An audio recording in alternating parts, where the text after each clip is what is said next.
अबे मो बड़ बापार संपत्ति पाई पकेले मु तो 10-15 जन को मर्डर कर नहीं पारे बे। ओ माय गॉड गुप गुप गुप कौन कहले भैरव बाबू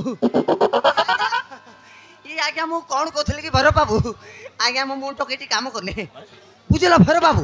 अबे एत गुड़े लोक को मर्डर करबा किछि दरकार नहीं आज्ञा। यस आज्ञा केवल 4 लोक को मर्डर करबा को पड़िबो। यस आज्ञा से 4 जन को मारी देले सब धन संपत्ति आपण के हाथ मुठा को चली आसीबो। से 4 जन केई नंती आज्ञा आपण को भौणी राधा आउ ता स्वामी केशव आउ सेमान को 2टा कुन्नी कुन्नी पछ आज्ञा ए मान को मारी फिनिश कर देले तांका सब धन संपत्ति आपण को हाथ मुठा को चली आसीबो। सार आपण हेचिबे कट्टीपति आउ मु जेउ गति को सही गति आज्ञा।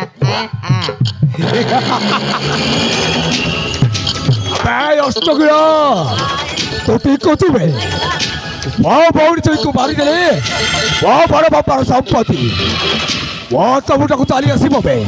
अबे अष्टगिरा आछि राति भितरे किछि गुटे जोजना करी मो बौड़ी चोई को मारी साइज कर दबा बे। अबे अष्टगिरा आछि राति भितरे अबे अबे चल बे मो बौड़ी चोई को चल आछि राति भितरे जाई वो बौड़ी चोई को मारी साइज कर दबा। अबे अष्टगिरा अबे चल बे।